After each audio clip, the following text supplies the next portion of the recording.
¿Qué tal a todos los que están sintonizando la última página? Los saludamos junto con mi querido amigo el señor Sebastián Porrini, a quien ahora mismo saludo nuevamente. ¿Cómo estás, Seba?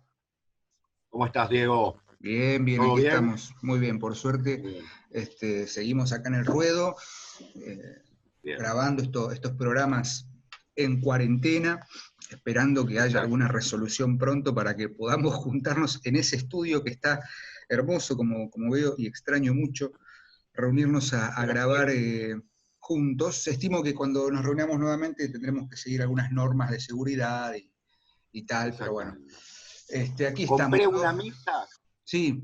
compré una mesa de 6 metros para que nos reunamos Sí, acá. lo bueno es que cuando volvamos vamos a estar inmunizados porque alcohol tenemos de sobra. No en Bueno, gel, pero bueno, claro, claro.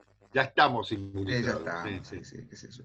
No va a Pero hoy estoy faltar. telúrico. Bien, Está telúrico, no, yo me tomé recién un café, pues estamos grabando de mañana, para los que sepan, para los que están preguntando en qué momento grabamos, porque es el momento en el que por ahí tenemos menos tráfico en las perfecto. plataformas y demás. Pero bueno, hoy yo estoy muy, muy emocionado, entusiasmado más que Bueno, emocionado, porque hemos elegido, seguramente lo habrán visto ya en el título del video, hemos elegido uno de esos autores que son, junto con otros grandes clásicos, esos autores de las primeras lecturas de adolescencia que uno hace y a las que vuelve continuamente, ¿no? Eh, totalmente. qué sé yo, uno lee la vuelta, no sé, las obras de Julio Verne, Ujú. las obras de Emilio Salgari, y obviamente este autor que vamos a mencionar, y son obras que quedan fijas o fijadas en la memoria colectiva de los lectores, de las primeras lecturas, como bien digo, en la adolescencia, pero que después cuando uno lee sus obras con cierta madurez o con un poquito más de años encima, sigue encontrando una fascinación, o sea, ¿por qué nos fascinó su lectura en la adolescencia? Pero en el caso puntualmente de nuestro autor de marras, por así decirlo, hay una cantidad de elementos que trascienden la lectura, el primer impacto, ¿no? Porque cuando hablamos de este autor tenemos que tener en cuenta que hay una cantidad enorme de elementos que surgen en una cantidad de obras muy mínima, es decir, escribió mucho, sí, pero las obras que quedan, las pocas obras que quedan y que siempre se retoman, son magníficas, para mí son perfectas. Y sin más Sí, preámbulos, vamos a presentar al queridísimo Robert Louis Stevenson, ¿sí? Escritor británico, en realidad escocés, José, el hombre. nacido en 1850 y fallecido en 1894, murió muy joven, en Samoa, ¿sí? Stevenson tuvo una vida muy, lamentablemente, muy marcada por la enfermedad, ¿no?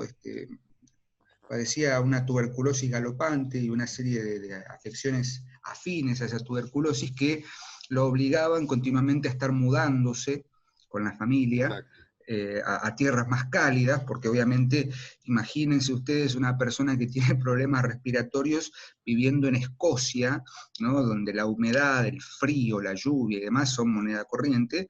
Entonces, por eso Stevenson, eh, tempranamente, estuvo viajando por el mundo y terminó viviendo en una pequeña isla en el Pacífico Sur, estrictamente en Samoa.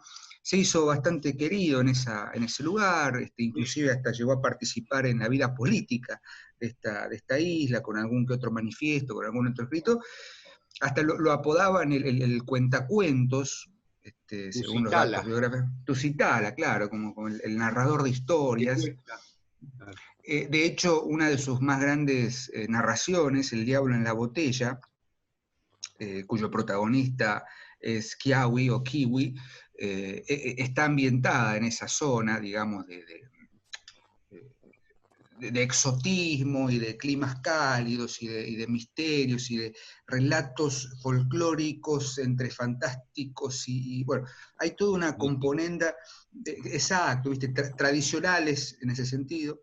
Hay toda una Sí, componenda que le permitió a Stevenson crear este tipo de historias, pero no solamente eso, sino que, según consta en uno explora los datos biográficos, Stevenson tuvo una niñera, una nana, que le contaba historias de fantasmas desde muy niño. Sí. Entonces fue un chico muy perturbado, por así decirlo, pero esas historias le sirvieron de base para pensar, por ejemplo, en sus grandes relatos de horror y de horror psicológico y de horror fantástico. Pero con Stevenson, Sebas, no sé si coincidís, no solamente tenemos un autor eh, que ha detentado el género de lo fantástico magníficamente y del horror, sino que también tenemos un autor múltiple, porque de pronto uno puede entender que Stevenson es muy conocido por la novela que vamos a mencionar fuerte, largo y tendido hoy, que es El extraño caso del Dr. Jekyll y Mr. Hyde, pero además es el autor de La isla del tesoro, por ejemplo, su Sí. primera gran novela, de Sí. 1883, antes de publicar Jekyll y Hyde. Es autor, por ejemplo, de La flecha negra, otra novela de corte histórico, siguiendo por ahí la tradición de Walter Scott, ¿no? Otro escocés importante. Pero también es autor de relatos como, por ejemplo, Las nuevas noches arábigas, The New Arabian Nights, de 1882, también anterior a... Digo, tenemos en Stevenson un escritor que me parece que es total, también escritor de prosa, no ficcional, sino de ensayos, de algún que otro poema, es decir, un escritor hecho y derecho, y que conjuga, configura, digamos, en su escritura y en su estilo, sobre todo en su estilo, yo me voy a detener mucho en el estilo, el narrativo, y en algunas bellezas que nos deja esbozadas Stevenson, me parece que es un escritor que ha trascendido como un clásico justamente porque ha podido abordar no solamente un tema, un género, sino que ha sabido encontrarle una beta nueva a cada uno de esos géneros. Sin duda. No sé, Seba, si vos querés agregar algo. Mira, antes de que nos eh, sumerjamos en esa maravilla que es Dr. Jekyll, yo creo que vos lo dijiste en un programa anterior, en un vivo, es un clásico, ¿es cierto? Es un clásico con todo el cariño que nosotros sentimos por los clásicos, no me cabe duda. Dos cositas. Vos sabés que los dos libros que vos citaste, Las Nuevas Noches Árabes sería, ¿no? Traducido al castellano como Las Mil y Una Noches, a mí me parece un espanto, ¿no? Porque la verdad es que se llama Nuevas Noches Árabes en inglés. O las otras mil y una noches, o las mil y una noches, las nuevas mil y una noches, no sé Exacto. qué. Exacto.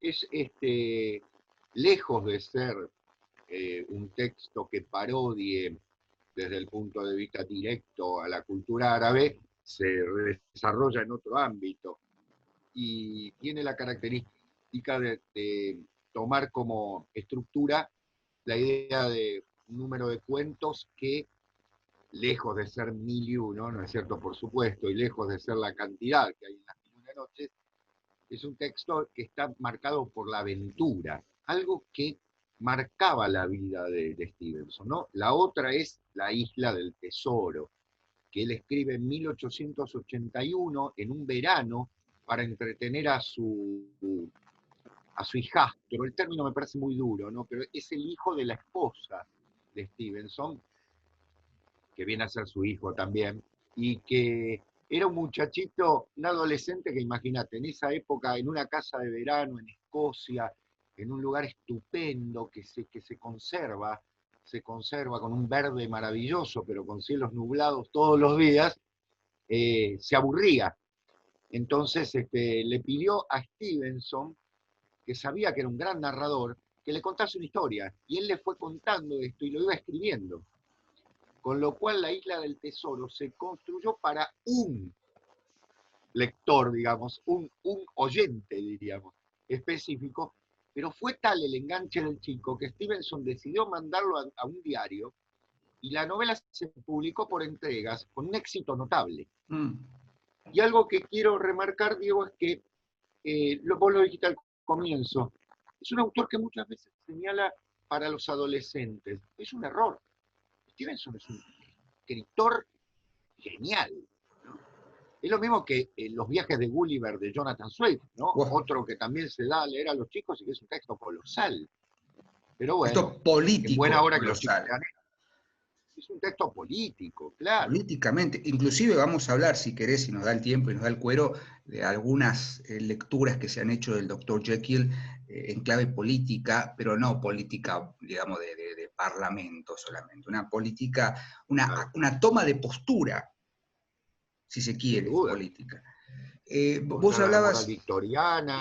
bueno, digamos, yo después cuando hablemos un poco más en profundidad de la novela vamos a mencionar eso, pero eh, es interesante porque vos hablabas del hijastro, que es un término, como bien dijiste, bastante peyorativo, si se quiere, qué sé yo, es como muy, esa, Sí, esa operación morfémica del astro, ¿no? El libraco, qué sé yo. Eh, el hijastro, tuvieron una muy linda relación, porque bueno, Stevenson se casó con una mujer, creo que separada, Fanny Osborne. Eh, una historia bastante tormentosa también, porque el padre de ella no aceptaba la relación, él la conoció en París, después viajó a Estados Unidos porque ella era norteamericana, pero el hijo de ella tuvieron una muy linda relación y hasta podría decirse que colaboró, entre comillas, en sí, varios de los relatos de Stevenson. sí, Stevenson, según sí, los biógrafos, y esto también forma parte del mito en torno de su persona, me aparentemente alegro. tenía raptos de inspiración en los peores momentos de sus hemorragias pulmonares, porque él tenía la Sí, tuberculosis, lo hacía toser mucho y tener como sí. pérdidas de sangre mientras tosía, y según cuentan, escribió Dr. Jekyll y Mr. Hyde después de una sentada de 3 días, entre toses y demás cosas. Y es interesante porque la anécdota cuenta, según la Lo madre de reescribió. Stevenson, lo reescribió, según la madre de Stevenson, él despertó una noche a las 3 de la mañana, totalmente enardecido, lo despierta, perdón, su esposa, o su madre creo, lo despierta, porque lo ve muy perturbado en el sueño, y él se levanta y lo primero que le dice es, ¿por qué me despertaste? Estaba soñando un perfecto cuento de horror. Lo dice en Claro. inglés, I was dreaming a fine boogie tale. Boogie es el hombre de la bolsa, boogeyman. Boogie, no, en realidad es Claro, no me la voy. justo. O sea, estaba soñando finísimo, un excelente cuento de horror. Y de ahí, supuestamente, nace Boogeyman. la primera versión de Dr. Jekyll y Mr. Hyde, que él después reescribe, obviamente, y tenemos esa Reescribe, maravilla. vos sabés que, Diego, la primera versión la quemó. Sí, también gira en torno hizo la Gran Sábato, ¿viste? Yo escribí una novela y la quemé. Exactamente. Bueno, pero con una diferencia. Stevenson la quema no con una conciencia angustiada, sino para reescribirla totalmente y no robarse a sí mismo. Es decir, ¿cómo? Por las dudas, ¿no? Siempre, Y siempre una genialidad, ¿no? me acuerdo de Sábato, porque lo hemos charlado tantas veces con Sebastián, que tenemos ahí la dupla Totalmente. Borges y Sábato, que bueno, ya en algún Exacto. momento, en un espacio más humorístico, haremos nuestras correspondientes Para imitaciones. fin de año. Para fin de año cerraremos con un encuentro entre Borges y Sábato. Sí, Que la esposa de en el Sábato, paraíso. Matilde, debería tener las manos tiznadas de tantos Nada, manuscritos que rescató del fuego. totalmente. No, Bueno, pero bueno, como bien decís, Stevenson sí hubo una operación quizás más genuina de hacer desaparecer esa primera versión para que resurja, mira vos, ¿no? Lo simbólico, para que resurja del fuego qué algo maravilla. nuevo. Pero vayamos directamente a los bifes, Eva, si te parece. Vamos, Este, vamos, vamos, porque tenemos vamos. para largo con esta novela que me parece, a ver, podríamos hablar de El Diablo en la Botella, de Markheim, podríamos hablar de Olaya, que es un cuento vampírico impresionante, podríamos hablar de La Isla del Tesoro, de La Flecha Negra, pero me parece que la gran consagración, el éxito, pues sabes que se vendieron más de 250.000 ejemplares a los 2 o 3 años de haberse publicado. O sea, Increíble. 250.000 ejemplares en fines del siglo XIX es un éxito editorial magnífico, eh, Impensable. impensable, es decir, inclusive magníficamente un par de años después, 1888, ya se hacían versiones teatrales del Dr. Jekyll Sí. y Mr. Hyde. A ver, Películas. películas, que es una veintena de películas, de adaptaciones, novelas, o sea, a ver, ¿por qué Dr. Jekyll y Mr. Hyde? Y acá voy a hacer una aclaración importante, así bien grande lo voy a decir, voy a poner un cartel en la edición, a partir de ahora, señores, por primera vez anunciamos alerta de spoilers, es decir, A partir de este momento vamos a empezar, porque es imposible hablar de la novela sin develar digamos, el contenido del argumento esencial, porque no voy a poder estar hablando 30 minutos, y vos tampoco, creo, Seba, sin contar cuál es digamos, el plot twist de la novela.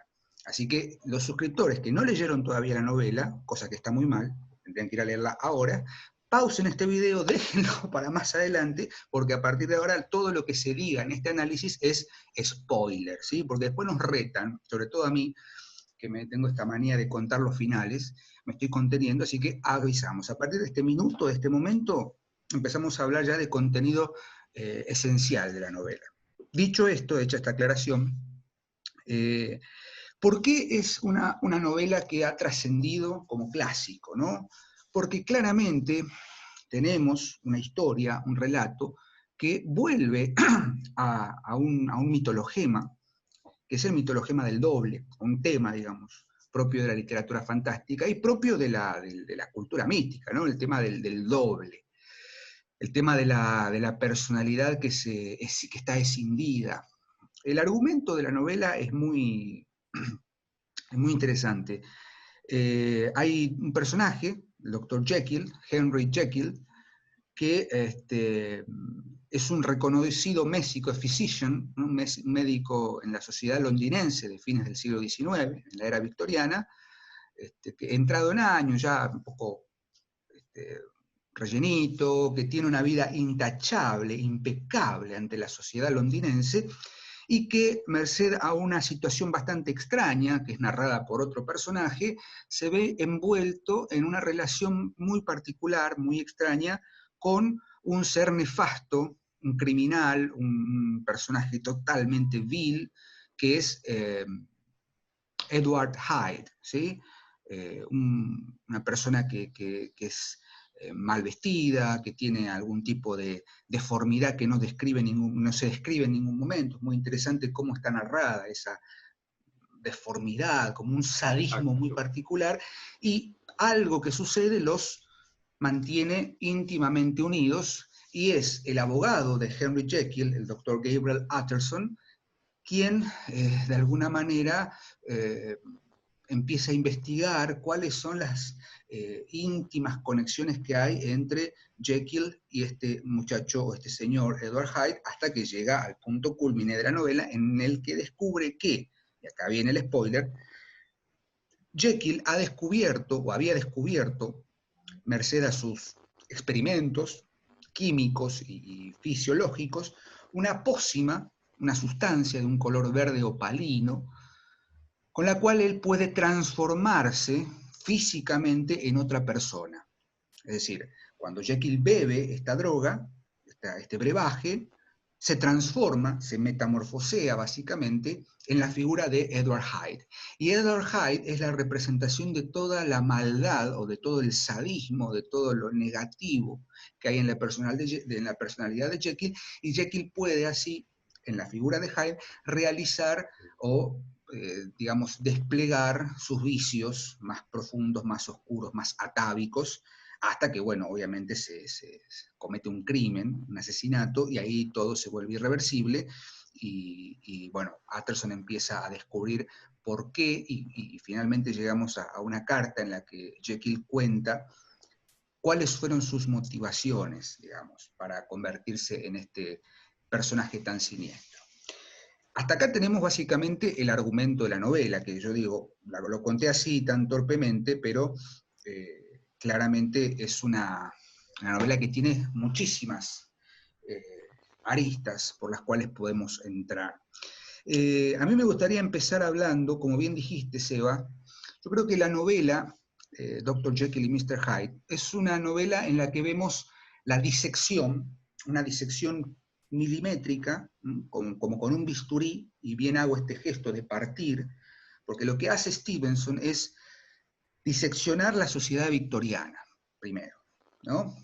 Y exponer esa doble moral victoriana, en la que en la vida pública, ¿sí?, se muestra la excelencia, la respetabilidad externa, pero en la vida interna, en la vida privada, tenemos la presencia de una lujuria interna, de unas pasiones internas que están reprimidas, que están, digamos, veladas por esa suerte de máscara, y acá fíjate que estamos usando terminología propia de los mitologemas, hay una máscara que tapa eso que es abominable, ¿sí? Esa suerte de monstruosidad que tiene que estar, digamos, morigerada por la vida pública. Es una novela, yo creo que es la novela de las dualidades. Yo creo que Stevenson logró exponer en esa novela las dualidades. Y me parece que es interesante pensar en dos cuestiones. Las dualidades no están solamente puestas en el eje argumental de la historia, ¿no? Porque uno puede decir, bueno, la dualidad más evidente es que Jekyll es Hyde y Hyde es Jekyll. Vos fíjate que inclusive en la nomenclatura, en la elección de los nombres, yo hice una lectura, la lectura, ¿no? Hide significa, la pronunciación suena a esconderse, ¿no? To hide. De hecho, hay un juego de palabras muy interesante que las traducciones se pierden, porque en un momento Utterson empieza a investigar y empieza a hacer una pesquisa y se esconde, ¿no? Trata de ver los momentos en los que se aparece este señor Hyde y dice, bueno, si él es Mr. Hyde, yo seré Mr. Sick. To seek, claro. En inglés, S-E-K, significa buscar. Entonces, si él es, que es el señor escondido, yo seré el señor que busca. Exacto. Pero según la etimología, tanto Hyde como Jekyll pertenecen a la nomenclatura escandinava. Jokyll, en escandinavo antiguo, que es la raíz de Jekyll, daría una suerte de carámbano, ¿viste? Las estalactitas, carámbano. Porque claramente hay una cuestión fría que está a punto de desprenderse y destruirse. Está como congelado, la frialdad propia de un londinense paradigmático del fin del siglo XIX, ¿no? Esa cosa flemática y solemne, que está a punto de caerse. Y Hyde, que es del Heat, significa escondite, claramente, esconder, refugio, escondite, sería el refugio, el escondite, en el cual Jekyll encuentra algún tipo de alivio. Y fíjate lo que decimos, ¿no? O sea, Hyde sería el alivio de esa vida respetable que tiene Jekyll. Ahí tenemos una primera dualidad, pero, y ahí quiero detenerme en la magnificencia narrativa de Stevenson, Stevenson ya nos da algunas líneas, algunas puntas, para ver que toda su novela está sostenida sobre la base de esa dualidad. El narrador, un narrador en tercera absoluto, nos presenta en los primeros capítulos, ya en el primer capítulo, porque ¿cómo conocemos a Jekyll y a Hyde? No los conocemos en primera persona, los conocemos a partir de la mirada del doctor Utterson. Quiero leer, si me permitís, Sebastián, adelante. La primera página, o los primeros dos párrafos, en la que se describe a nuestro personaje, el que va a oficiar como punto de vista, sobre quien nos vamos a centrar, que es Utterson, el abogado. Utterson. Mr. Utterson, claro, abogado de profesión, era un hombre cuyo semblante hosco nunca quedaba suavizado por una sonrisa. Frío, parco y reservado en el hablar, sentimentalmente retraído, delgado, alto, sombrío, melancólico y en cierta forma digno de ser amado. En las reuniones con amigos, sobre todo cuando el vino era de su agrado, algo eminentemente humano asomaba a sus ojos, algo que jamás era expresado con palabras, pero que hablaba no solo mediante aquellos silenciosos símbolos de la sobremesa, sino más a menudo y con mayor fuerza a través de los actos de su vida. Era austero consigo mismo. Cuando estaba solo, bebía ginebra para adomeñar su gusto por los vinos generosos. Amaba el teatro, pero hacía 20 años que no franqueaba la entrada de una sala. Mostraba tolerancia hacia los demás y algunas veces se maravillaba casi con envidia ante el acopio de un brío puesto en una fechoría. En cualquier caso, se mostraba más dispuesto a ayudar que a reprobar. Siento inclinación hacia la herejía de Caín, solía decir de modo amenamente arcaico. Dejo que mi hermano se vaya al diablo a su manera. Con aquel carácter tenía frecuentemente el honor de ser el último amigo honorable y la última buena influencia en la vida de hombres que iban cuesta abajo. Y para estos, cuando se presentaban en su casa, nunca tuvo ni el más leve cambio en su trato. A ver, yo te presento un abogado inglés, ¿no? Mr. Utterson, personaje, y vos fíjate lo que dice sutilmente. O sea, cuando había buen vino, se deformaba. Bueno Veritas, claro. ¿Sí? Y bebía ginebra, gin en el original, Claro que para domeñar sus gustos por los vinos abundantes. A ver, ya de entrada tenemos un personaje totalmente ambiguo. Un tipo que sí. te dice, mi filosofía es que la de Caín, ¿no? Que dejo que mi hermano, mi prójimo, se vaya al diablo por su propia cuenta. Entonces yo no me hago cargo. Pero es abogado, es Claro. abogado. Es la figura de la ley positiva, ¿no? La propia del siglo XIX. Y además, dice, amaba el teatro, pero hacía 20 años que no iba a uno, no cruzaba. Entonces, ¿qué pasa en Utterson? Digo, Utterson es el personaje que empieza marcado por esa dualidad. Y leí solamente el primer párrafo de la novela. Toda la novela, la magnificencia de la novela está en ir anunciando, ir dejando migas de pan para que uno entienda que finalmente, por eso digo, no importa que sepamos de entrada que Jekyll es Hyde, lo interesante es ver cómo Stevenson, y a partir de estas claves de lectura, cómo Stevenson tiene pensada una estructura, valga decirlo, una estructura narrativa en la que lo que importan son los detalles, en donde importa es el modo de perfilar. Después yo voy a leer más adelante un fragmento de un ensayo de Stevenson en la que claramente dice eso. Tiene que quedar impresa, dice Stevenson, en el lector una primera impresión que es la que va a guiar el objeto estético. Es decir, si yo me centro solamente en el final, ¿no? En el whole picture, no tengo nada. Ahora, si yo puedo encontrar que esa whole picture, ¿no? Esa totalidad narrativa, ya está preanunciada, ya está prefijada, como si fuera un molde o un arquetipo, desde la primera línea hasta la última, la cosa cambia, ¿no? Es lo Igualmente, que... Diego, agrega esto, que en la novela no se sabe que es la misma persona hasta el final. No se sabe. Muy Cosa hasta el que, final. cosa que es un error del cine, Uh -huh. porque generalmente en el cine se muestra el mismo actor. Esa es una crítica que hace Borges a las películas que se hicieron, ¿no? Eh, porque en verdad, en la novela Stevenson construye con una delicadeza notable la idea de que Hyde y Jekyll son dos personas. ¿Sí? No sabemos que son la misma, ¿no? El mismo físico, diríamos, hasta el final. Con lo cual es todavía mayor la idea de la búsqueda, ¿no? En el fondo también es un caso policial, también tiene las características del policial, donde obviamente hay un culpable víctima que está jugando en doble sentido. Es toda una duplicidad.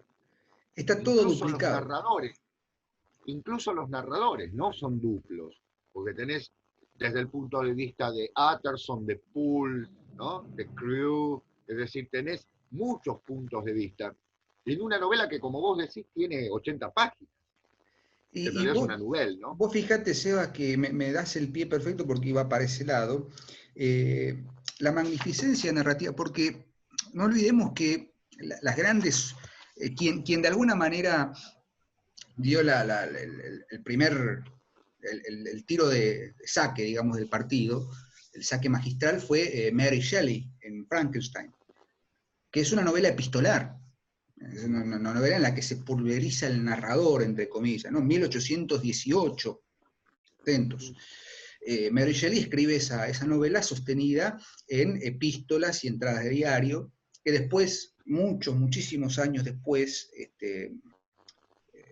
Bram Stoker en Drácula, también otro novelón de esta tríada, yo creo que son la tríada monstruosa, ¿cómo es que dijo Ángel el otro día? El trío tan mentado, Frankenstein, Jekyll y Drácula, que son las novelas, empezando por Frankenstein, pero sobre todo Jekyll y Drácula, que son las novelas que desmontan esta cuestión de la moral victoriana endeble. También Drácula está sostenida en un doble registro, ¿no? Por un lado, diarios, entradas de grabaciones estilográficas, con máquinas, etc. Y es una novela heterogénea, narrativamente hablando. También en Jekyll, si bien hay un narrador muy marcado, el punto de vista es importante, y acá los que adoran la teoría y la forma en literatura se van a dar una panzada, porque el registro narrativo, digamos, el procedimiento narrativo, toma como excusa a ese narrador en tercera persona, pero la focalización, ¿no? Es como si, volviendo digamos, a los conceptos de cine, o de cinematografía más que de cine, digamos, la cámara está puesta siempre desde el punto de vista, persigue o sigue a Utterson, ¿no? ¿Qué es lo que ve Utterson? Sí. Pero en algún momento hay también la presencia de cartas. De hecho, el final de la novela, cuando la historia cronológica termina, en realidad no termina, porque queda una extensa carta que lee Utterson, que es una, como bien dijiste, una retrospección, ¿sí? Un flashback, en la que entendemos, escrita de puño y letra por el Dr. Jekyll, en la que él cuenta cuál es, digamos, toda su historia. Pero vos fíjate que ya en el primer capítulo también tenemos un relato enmarcado, porque cómo es que, claro, esa historia tan tremenda, ¿no? ¿Cómo es que Utterson llega a enterarse de que hay una relación extraña entre Jekyll y Hyde? Bueno, Utterson es amigo de un tal Richard Enfield, que comparten el mismo carácter, una cosa así circunspecta, ¿viste? Y hacen algo muy divertido, caminar todas las mañanas por las calles de Londres, ¿no? Otra vez son dos que van caminando, y ven una puerta, una estoa. Claro. Y vos fíjate que yo siempre lo he leído con los chicos de secundaria, este texto, obviamente, y siempre es interesante destacar esta escena, ¿no? Utterson y Enfield van caminando y llegan a un barrio de Londres, del centro, del Soho de Londres, muy pintoresco, muy, muy bonito, ¿no? No voy a leer toda la descripción, pero llegaron a un lugar, ¿viste?, donde había colores, tiendas muy vívidas, donde la gente caminaba, y de pronto, en una parte, una calle, un alleyway, ¿no? Un End Street, hay como una suerte de edificio totalmente gris, semiderruido, oscuro, con 3 ventanas nada más, muy, muy descuidado, muy venido a menos. Y ya ahí tenemos algo que llama la atención, algo que no encaja. Cómo en un barrio tan alegre, tan vivo, tan colorido, de pronto hay algo que se introduce y que es oscuro. Y la escena es muy simple. Enfield le dice, ¿notas, Utterson, esa puerta que ves allí? Y mira a Utterson la puerta y dice, sí, sí, la noto. Bueno, verás que hay una historia muy particular, muy extraña en torno a esa puerta que me sucedió hace un par de días. Y voy a narrar, otra vez, me permito citar el texto. Dice así, se trata de lo siguiente, comentó Mr. Enfield. Atentos con esto.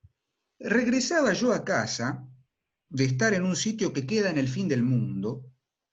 Habían sonado las 3 de una oscura mañana de invierno, y debía yo pasar por una parte de la ciudad en donde literalmente no había nada que ver sino faroles. Calle tras calle y todo tranquilo, calle tras calle todo iluminado como para una procesión y todo desierto como para una iglesia. Finalmente me hallé en aquel estado de ánimo en que se escucha y se escucha y se comienza a desear la presencia de un policía. De pronto vi a 2 personas, una de ellas era un hombrecito que avanzaba hacia el este a buen paso, la otra una niña de unos 8 o 10 años que corría tan rápido que como sus piernas, se lo permitían, por una calle transversal. Bueno, pues sucedió que al llegar a la esquina se precipitaron el uno contra el otro, pero vino luego la parte horrible del asunto, ya que el hombre pasó con toda tranquilidad por sobre el cuerpo de la chiquilla, quien se quedó llorando por tierra. Oído parece que no tengo importancia, pero viéndolo fue algo infernal. No parecía un ser humano, era algo así como un monstruo. Bueno, y ahí sigue la historia, que en fin le cuenta que... 3 cosas. Primero, ¿qué hace la primera pregunta, ¿qué hace un respetable miembro de la sociedad londinense, como es Richard Enfield, como se lo describe, a las 3 de la madrugada, volviendo del fin del mundo? ¿Qué es el fin del mundo? ¿Qué está, ¿De dónde viene Enfield a las 3 de la mañana y en una calle, en ese callejón donde no hay nada y donde uno empieza a desear la presencia de un policía? Primero. Segundo, ¿qué hace una niña de 8 o 10 años corriendo por la calle a las 3 de la mañana, a los gritos, con toda la fuerza con que sus piernas le permitían? Y tercero, ¿por qué no puede describir claramente a este hombrecillo? Y lo único que se le ocurre decir es, tenía algo como monstruoso, ¿no? ¿Sabes qué, Diego? El término que usa, en una edición que yo tengo, yo lo tenía en la mano porque tú ibas leyendo y estaba leyendo eh, en el original usa un término del hindi. Dice que es un juggernaut. En realidad es la traducción de un término hindú que hace referencia, indio, mejor dicho, hindi, que hace referencia a una divinidad. Mira, Es decir, lo que acá está, se lo ve tengo. es una especie de revelación monstruosa, como estos dioses de la India que pueden parecer a la vez monstruosos, lo luminoso, si se quiere, o lo ominoso, ¿no? En ese sentido. Porque la influencia de toda esa literatura, de toda esa cultura, en Inglaterra a mediados del siglo XIX había sido muy fuerte. Pensamos que la cultura indostánica había llegado a la India en ese momento de una manera clara y, bueno, había despertado ciertas pasiones, ¿no? En cierto sentido. Y por otra parte, la idea de la duplicidad siempre presente, ¿no? Tanto en Utterson, Enfield, tanto en Jekyll, Hyde, y lo que vos decís, muy bien marcado, ¿qué hace una nena de 8 años a las 3 de la mañana en un callejón, ¿no? En un callejón de Londres? Que vos sabés que él la ubica en Londres porque es un escocés, está trasladando, ¿no? Ya hay también un traslado. Pero en realidad su primera imagen de la novela la tiene en Edimburgo. Él ve en los callejones de Edimburgo que se conservan, en ciertas zonas oscuras de Edimburgo, él ve una puerta en ese sentido y la traslada a Londres, porque obviamente Londres es el centro del mundo en ese momento y Edimburgo es una ciudad medieval. Con lo cual hay hasta una serie de recursos de traslación de la historia que son muy interesantes y que remarcan la idea stevensoniana de decir nada puede ser ubicado en un lugar exactamente, ¿no? También todo está enmascarado detrás de él. Ojo. Porque, claro, exacto. Y vos fíjate que la novela está dedicada a su prima, Catherine de Matos, que también había vivido una vida muy particular, ¿cierto? Es decir, a ella que había sido, vamos a decirlo suavemente, pero que había sido como condenada moralmente por su familia por haberse casado con un hombre no conveniente. Es decir, también había una doble intención en ese sentido, que era dedicarle la novela a una mujer que se había rebelado contra cierto orden social, ¿no? Es decir, es una condena a ciertos órdenes en todo sentido, en el conocimiento, en el comportamiento social, en la doble personalidad, en la moral victoriana absolutamente absurda. Tiene muchos niveles de lectura, ¿no? Bueno, es lo Fíjate que lo hace un clásico. magníficamente lo que decís. En la misma narración de Enfield, bueno, se reúne, Enfield trata de detener a este muchacho, que es Hyde, obviamente, este Juggernaut, y dice, las personas que habían acudido eran familiares, ¿no? Se reúne un montón de gente también, gente despierta a las 3 de la mañana, de la propia niña, y el doctor, un matasano, dice, ¿no? El doctor, por el que habían enviado para que la viera, no tardó mucho en llegar. En fin, que de acuerdo con el matasanos, la criatura solo estaba asustada y no tenía nada grave, razón por la cual era de imaginar que el incidente terminara ahí. A primera vista Ah, había yo sentido aversión por el caballero de mar, por el médico. Lo aversión, mismo claro. había ocurrido con los familiares de la pequeña, cosa por demás natural, pero el caso del doctor fue lo que me impresionó. Era el boticario de tipo común, sin edad ni color determinados, con un marcado acento de Edimburgo y tan emocional como una gaita. Era en suma como cualquiera de nosotros. O Exactamente. sea, perdón, cierta aversión por High, no por el médico, me estoy equivocando yo porque ahora que lo releo, pero ¿por qué necesita aclarar?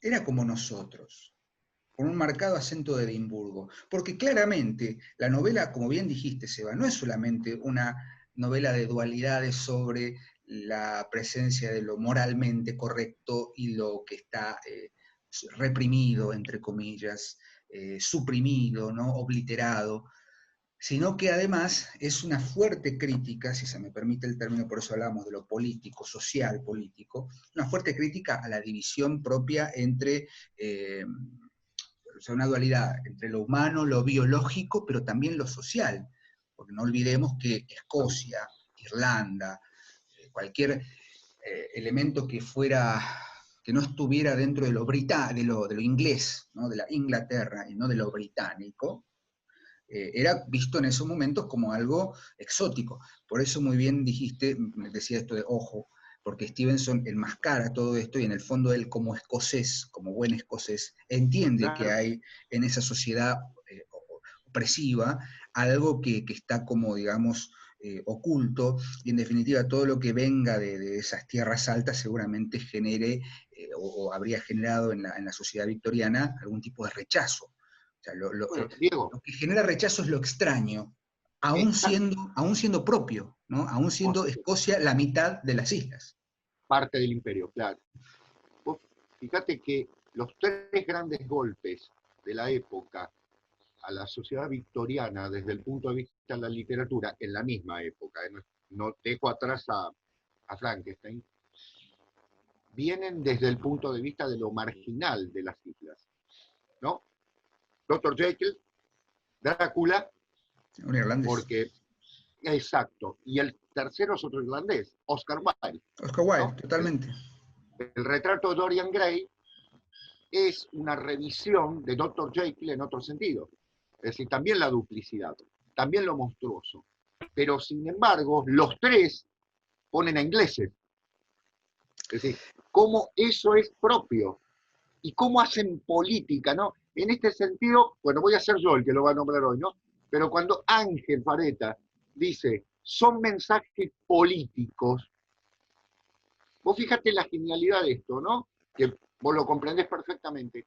No ponen un cartel, muera la reina o qué sé yo, no sé, o salgo a la calle en contra de los ingleses, sino con una genialidad total, están poniendo a la sociedad inglesa mirada por dos irlandeses, un escocés, desde el punto de vista de un juicio moral específico, clave, pero de un juicio trascendente, mucho mayor. ¿Qué es lo que han matado ustedes? ¿Qué es esta sociedad inglesa absolutamente intrascendente? Esta sociedad que se presenta como perfecta moralmente y que en realidad esconde a todos los Hyde que son propios de esa monstruosidad, ¿no? Que están ahogando, con esa moral absolutamente absurda.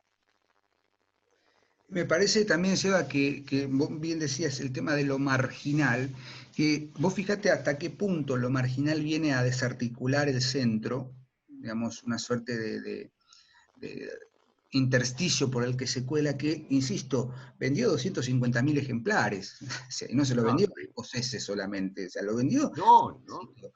Y ahí es donde ingresa este valor fundamental de la acción política, como bien dijiste, no es necesario ir frente a Downing Street, al 10 de Downing Street, a decir fuera Boris Johnson. No, Bueno, estoy poniendo un no. poco, contextualizando el momento que tenemos ahora, sino que se puede hacer desde otro lugar, desde adentro.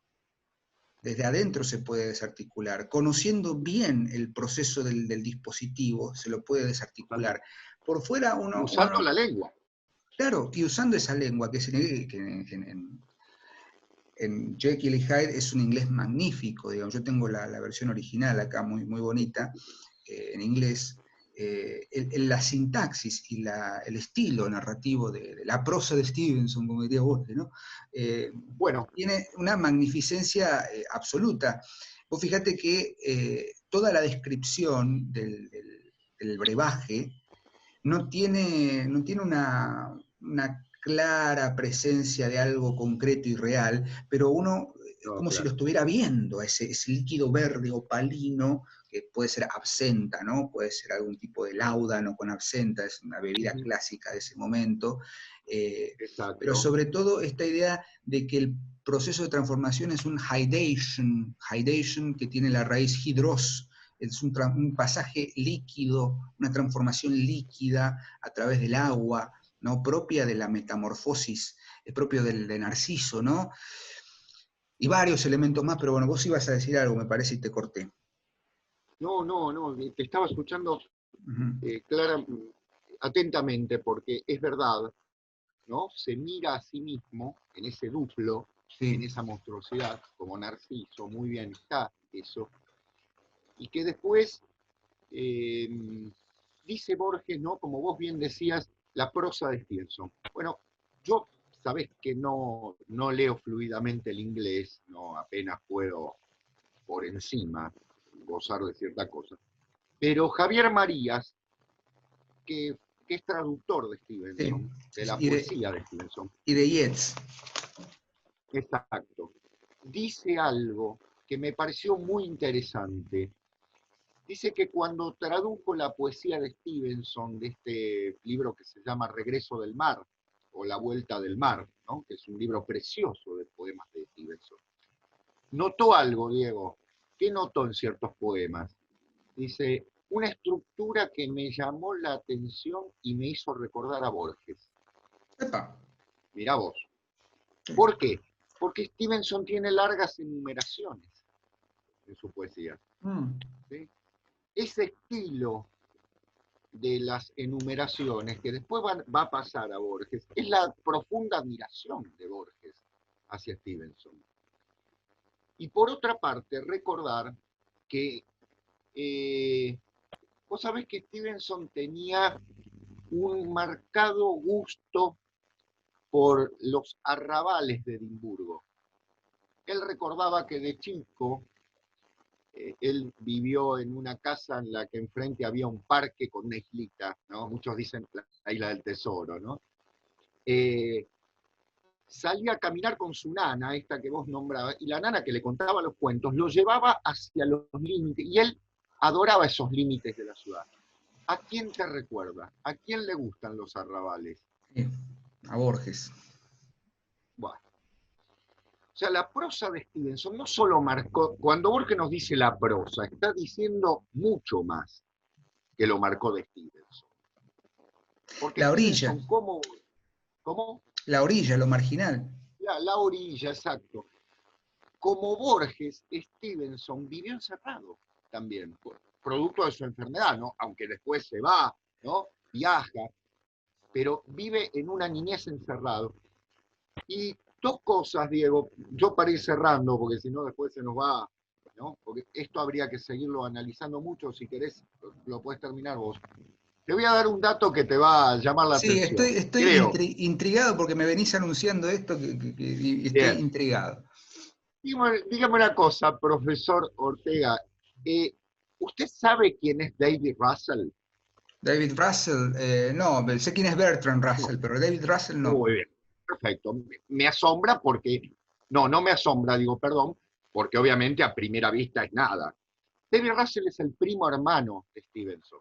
Ujú. Y usted me dirá, ¿qué tiene que ver esto? ¿Usted sabe dónde vivió David Russell? A ver, tengo una ligera sospecha, no sé dónde vivió. Vamos a hacer el juego con el pueblo. No sé dónde vivió David Russell, sospecho dónde. Perfecto. El señor David Russell vivió en una hermana república nuestra al norte, que usted conoce bien, en una colonia que se llamó Nueva Londres. Mira vos. ¿Por qué? Vivió muchos años en el Paraguay. Y hay una relación muy notable entre la la experiencia del primo de Stevenson y el mismo Stevenson, ya que Stevenson lo quería muchísimo. Y se vino aquí al Paraguay con una colonia de australianos, ingleses que habían estado en Australia, para construir una serie de puentes. Vos sabés que la familia de Stevenson eran ingenieros. Sí, sí, de hecho él mismo intentó la carrera, pero fracasó con todo éxito. Se Exactamente. dedicó al derecho. Cuando, por lo tanto, hay mucho de carta entre los primos y entre la cultura que él descubre aquí en Paraguay, David Russell, y la que le va enviando a su primo. Es decir, imagínate que para un escocés, Paraguay era lo exótico, ¿es cierto? Una de las cosas más exóticas del planeta. Con lo cual, Stevenson recibió la influencia de muchos de los relatos del primo que le enviaba. Es para remarcar, ¿eh? No, No te olvides que hay leyendas. Sí. sí, no solamente de leyendas, pero me parece que todo ese acervo cultural exótico, y acá viene también una suerte de indicación del estilo de Stevenson, porque yo he leído muchísimo de crítica, ¿no? El Doctor Jekyll es una alegoría sobre la condición humana, es Bueno, una fábula, es un relato de misterio. Y Nabokov, Vladimir Nabokov, que en 1980 dio una serie de conferencias que después se compilaron en un curso de literatura muy interesante. Hay cosas que Nabokov dice con mucha beligerancia, con las que uno por ahí no puede llegar a concordar, pero bueno, como era Nabokov, se lo permitía, que de hecho las dicta en inglés, con lo cual también siento un precedente, un ruso que se pone a dar en los años 80 una conferencia en inglés también es una toma de postura política, bueno, eso es harina de otro costal, que por cierto hablaba un inglés perfecto, Nabokov, Lolita y demás. Nabokov dice, sí, es todo eso, pero a la vez es simple y llanamente un relato de sí, horror que se sostiene en los terrores más profundos del ser humano. sin Y duda. muy interesante porque Stevenson transitó por distintas culturas, bueno, la cultura samoana, de la cual va a tomar el argumento de El diablo en la botella, y esto que me decís viene a alimentar también una hipótesis de pensar que en el fondo Stevenson está usando un bagaje cultural que viene de las zonas extrañas, así como Stoker ubica su Drácula en la Mitteleuropa, en la Europa más extraña, ¿no? Rumania. Esta Transilvania. metamorfosis o este cambio de personalidad, porque también Nabokov dice, el doctor Jekyll es bueno y Hyde es malo, o sea, es maniquea la mirada que tenemos de la novela, no, dice Nabokov. O sea, Dr. Jekyll tiene una porción muy importante de Hyde. Y en definitiva, lo que el Dr. Jekyll quiere ser es Hyde.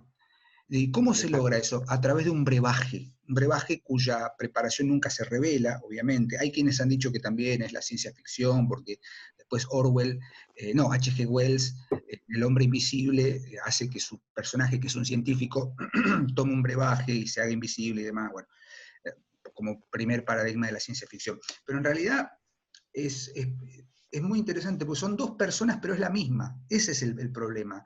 No es que, Sí, bueno, la cultura. Yo me acuerdo que hay un capítulo mirá lo que voy a decir, del gato silvestre y Tweety, el canario, sí, sí, que representan un capítulo de Jekyll y Hyde. Y vos ves que el personaje del Dr. Jekyll se va transformando y se va achicando y se va agrandando.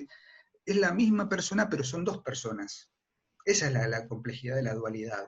Y eso tiene que ver con ciertos estados propios del delirio o del estado de extático de haber bebido un brebaje. De hecho, al final, en la sí, carta final del doctor Jekyll, cuenta que no puede ser Jekyll si no bebe el brebaje.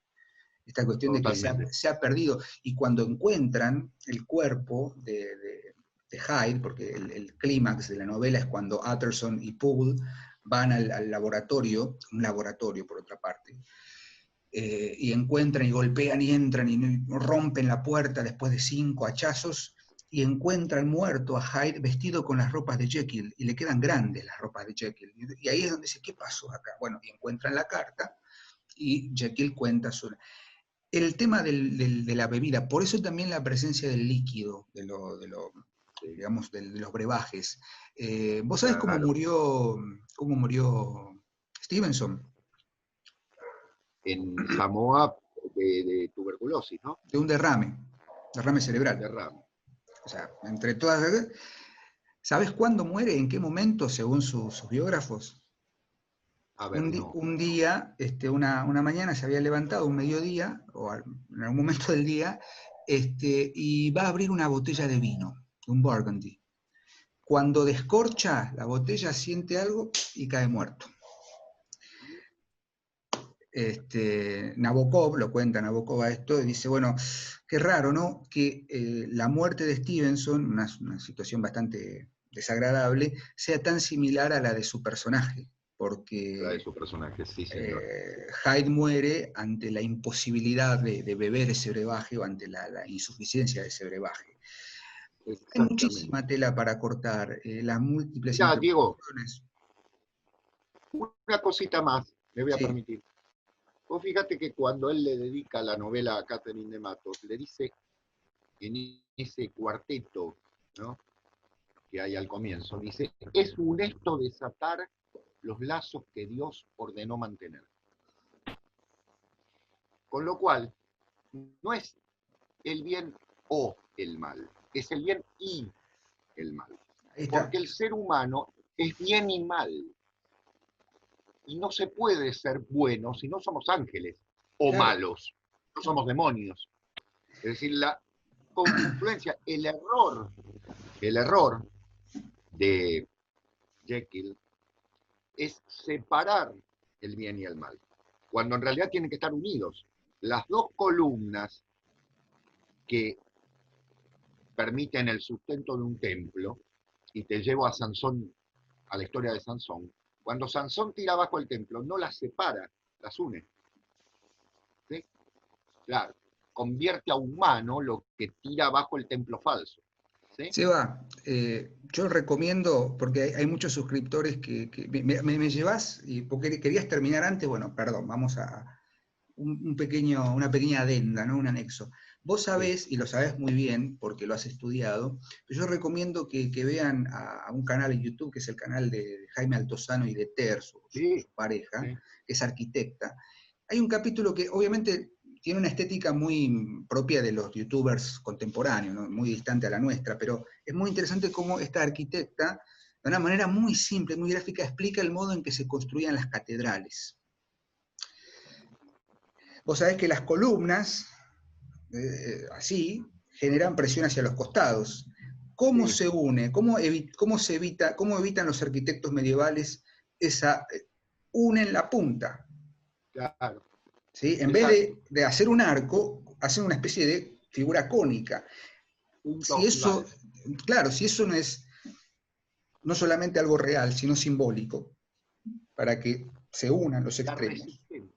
Exacto. Exactamente. Después vendrán los arbotantes, qué sé yo, qué sé cuánto, bueno, todos los sostenes, Es pero que en realidad tiran hacia afuera hacia afuera para evitar el colapso interno. Bueno, la presión esto, interna. digamos, ese símbolo constructivo, si se quiere, el pontificar, también el puente, Totalmente.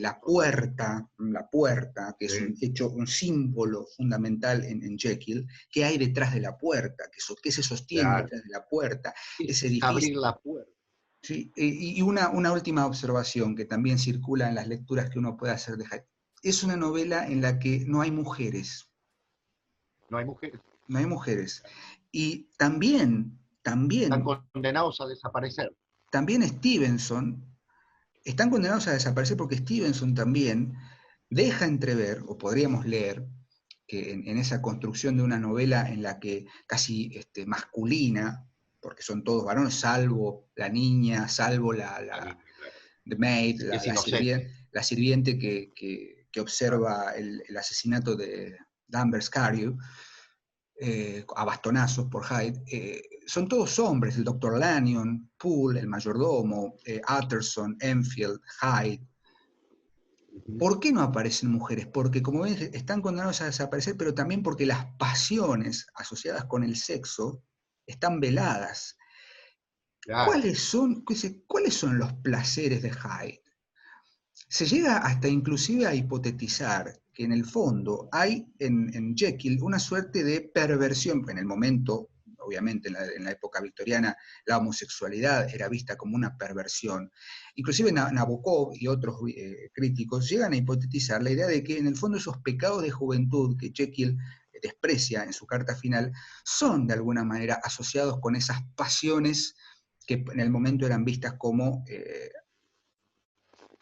había que marginarlas, ¿no? Exacto. La idea de la sexualidad periférica, como dice lúcidamente, cuando es lúcido Foucault en la historia de la sexualidad, nosotros los victorianos, Foucault tiene algunos momentos lúcidos, muy pocos, sobre todo cuando cita a Borges, que es muy lúcido, pero en la historia de la sexualidad Foucault dice, ¿no?, esta cuestión de los victorianos y la sexualidad periférica, bueno, ¿por qué no podemos pensar que también la ausencia de mujeres en la novela no tiene que ver con una cuestión del patriarcado y de qué sé yo, qué sé cuánto, sino que tiene que ver No, más no, bien no es. con también una crítica? Es decir, la ausencia no quiere decir que no estén presentes, y que claramente esas pasiones profundas están manifestadas en esa suerte de dualidad de la persona.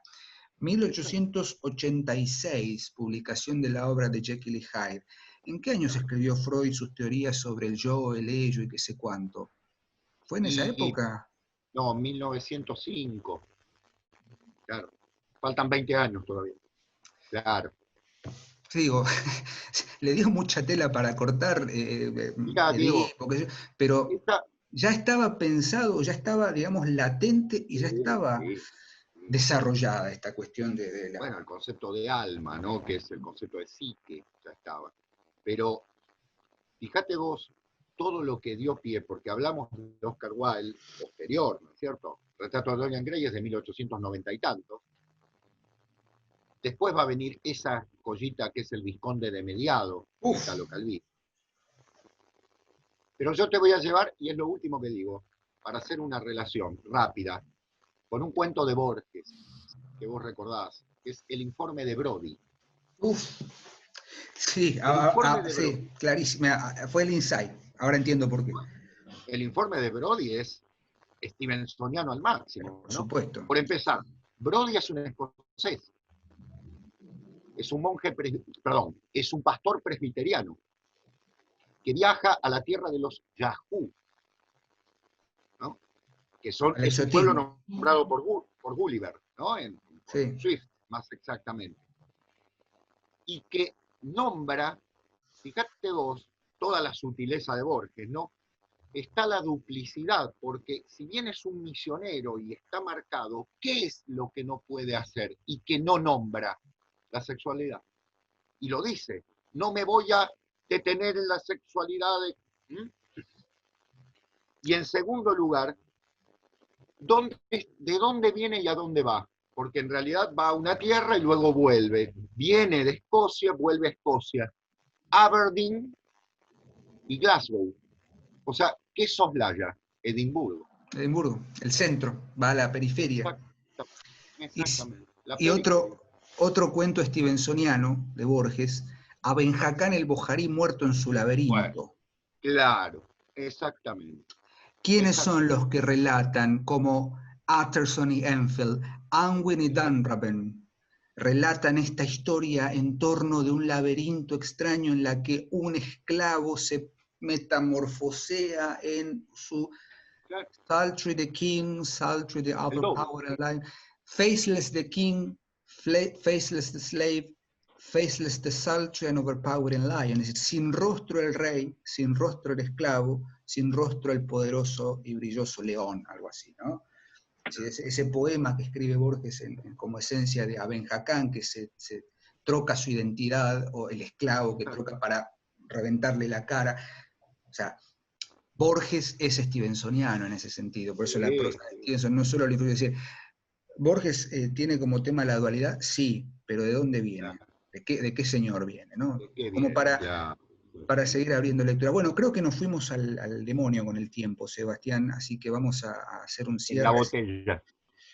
La botella, sí, no tengo peñiques para comprar la botella, pero Claro. en otra entrega seguramente volveremos a mencionar a Stevenson. Lo venimos anunciando y creo que con con esta panzada que nos dimos hoy, hemos llegado al objetivo de presentarles y que vayan a leer esta novela y otras de Stevenson con estas claves y, como siempre decimos, buscando que se desmitifiquen ciertas lecturas canonizadas o canónicas que se han hecho o que se complementen con estas nuevas ideas que hemos planteado o intentado plantear.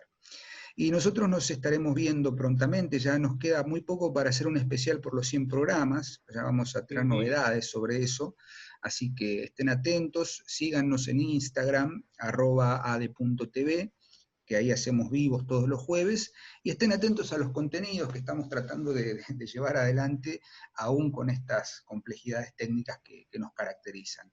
Y a vos, Sebastián, te mando un gran saludo, espero volver a vernos pronto y seguir grabando. Ay, sí. Y volver a la normalidad, aunque sea nueva, pero volver a la normalidad al fin. Exactamente. Y a los que nos están mirando, gracias, como siempre, agradecemos los comentarios y la difusión de este programa, y nosotros seguimos leyendo y nos vemos el próximo lunes en una nueva emisión de La Última Página. Chao. Adiós, gracias.